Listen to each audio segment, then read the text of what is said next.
Assalamualaikum warahmatullahi wabarakatuh. Izin memperkenalkan diri, nama saya Raisya Ahyar dengan NIM 2350191066. Di sini saya akan mempresentasikan makalah yang berjudul Studi Isolasi dan Identifikasi Flavonoid dari Limbah Mawar, Rosa stage Cross-Rosa rugosa, dan aktivitas farmakologinya. Nah, makalah ini membahas bagaimana limbah tanaman mawar yang biasanya tidak dimanfaatkan ternyata masih mengandung senyawa flavonoid yang berpotensi digunakan sebagai bahan bioaktif di bidang farmasi. Tanaman Rosa stage Cross-Rosa rugosa merupakan mawar hibrida yang banyak digunakan dalam industri minyak atsiri dan parfum karena memiliki aroma yang khas. Dalam proses pengolahannya, dihasilkan limbah bunga dan daun yang cukup banyak. Limbah ini sering dianggap tidak bernilai, padahal masih mengandung metabolit sekunder yang penting. Nah, salah satu senyawa yang cukup dominannya yaitu flavonoid.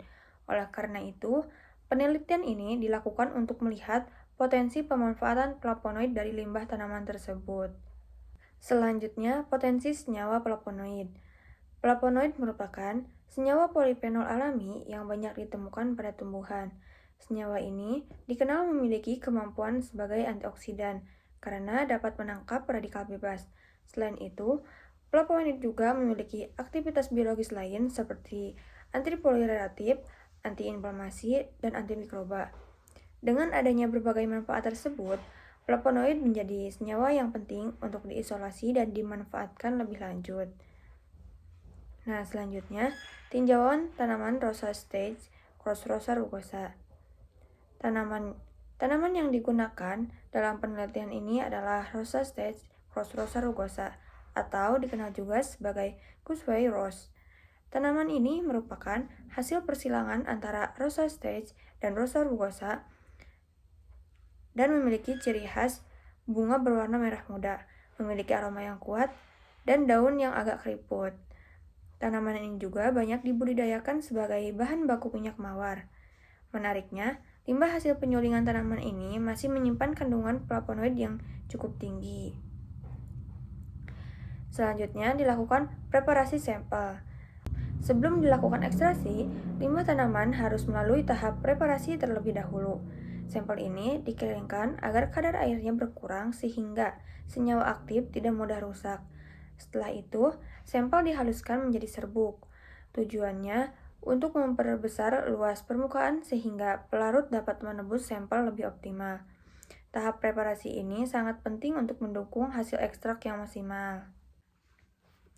Selanjutnya dilakukan proses ekstraksi flavonoid. Nah, setelah preparasi selesai, dilakukan ekstraksi menggunakan etanol 75%. Etanol ini dipilih karena mampu melarutkan senyawa flavonoid yang bersifat polar dan semipolar. Nah, metode yang digunakan adalah maserasi, yaitu perendaman sampel dalam pelarut selama waktu tertentu. Metode ini juga cukup sederhana dan aman karena tidak menggunakan suhu yang tinggi. Nah, setelah proses perendaman selesai, filtrat disaring lalu diuapkan hingga didapatkan ekstrak yang kental. Selanjutnya dilakukan fraksinasi dan pemurnian. Ekstrak yang diperoleh dari proses ekstraksi masih berupa ekstrak kasar karena masih bercampur dengan pigmen, gula, dan senyawa lain. Oleh karena itu, dilakukan fraksinasi dan pemurnian. Pada penelitian ini, digunakan resin makropori HP20. Resin ini bekerja dengan cara mengadsorpsi flavonoid, kemudian flavonoid dilepaskan kembali melalui proses desorpsi menggunakan pelarut tertentu. Nah, dengan cara ini, senyawa pengotor dapat dipisahkan sehingga diperoleh flavonoid yang lebih murni. Selanjutnya, dilakukan optimasi kondisi pemurnian. Nah, dalam proses pemurnian ini, tidak langsung didapatkan hasil yang terbaik, sehingga perlu dilakukan optimasi. Parameter yang dioptimasi meliputi laju alir kolom, volume sampel, dan konsentrasi etanol. Jika laju alir terlalu cepat, maka penyerapan flavonoid oleh resin tidak maksimal. Begitu juga dengan konsentrasi etanol yang harus sesuai agar flavonoid dapat terelusi dengan baik. Nah, dari proses optimasi ini diperoleh kondisi yang sangat efektif untuk meningkatkan hasil pemurnian. Nah, selanjutnya dilakukan metode identifikasi senyawa.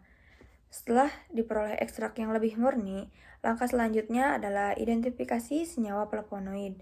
Metode yang digunakan adalah UHPLC Q-TOF-MS.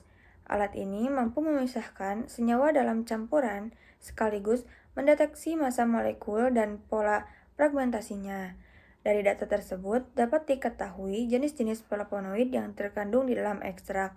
Metode ini dipilih karena memiliki sensitivitas dan ketelitian yang tinggi. Nah, selanjutnya hasil identifikasi flavonoidnya. Hasil analisis menunjukkan bahwa dalam ekstrak hasil pemurnian ditemukan sekitar 14 senyawa flavonoid. Senyawa yang dominan adalah turunan quercetin dan camphorol. Kedua senyawa ini dikenal memiliki aktivitas biologis yang cukup tinggi, terutama sebagai antioksidan. Selain itu, penelitian juga menunjukkan bahwa setelah proses pemurnian, kadar flavonoid meningkat sekitar 10,7 kali dibandingkan ekstrak awal. Hal ini menandakan metode pemurnian yang digunakan sangat efektif. Selanjutnya, ada aktivitas antioksidan. Setelah flavonoid berhasil diidentifikasi, dilakukan pengujian aktivitas antioksidan menggunakan metode DPPH dan ABTS. Nah, hasil pengujian menunjukkan bahwa ekstrak flavonoid memiliki kemampuan yang tinggi dalam menangkap radikal bebas. Aktivitas ini dipengaruhi oleh keberadaan gugus hidroksil pada struktur flavonoid. Nah, semakin tinggi kadar flavonoid yang diperoleh, maka aktivitas antioksidannya juga semakin baik. Selanjutnya, dilakukan aktivitas antiproliferatif dan antimikroba. Selain sebagai antioksidan, flavonoid hasil isolasi juga menunjukkan aktivitas antiproliferatif, yaitu mampu menghambat pertumbuhan sel abnormal. Hal ini menunjukkan potensi sebagai agen anti kanker alami. Di samping itu, flavonoid juga memiliki aktivitas antimikroba dengan menghambat pertumbuhan bakteri dan jamur tertentu. Kemurnian flavonoid yang sangat tinggi berpengaruh terhadap meningkatnya aktivitas biologis tersebut.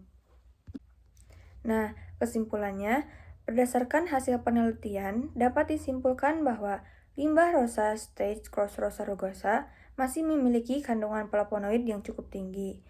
Metode ekstraksi menggunakan etanol 75% dan pemurnian dengan resin HP20 terbukti efektif dan menghasilkan flavonoid yang lebih murni. Hasil identifikasi menunjukkan adanya sekitar 14 senyawa flavonoid utama, dan flavonoid tersebut memiliki aktivitas antioksidan, antiproliferatif, serta antimikroba yang baik. Jadi, limbah tanaman ini memiliki potensi besar untuk dimanfaatkan di bidang farmasi.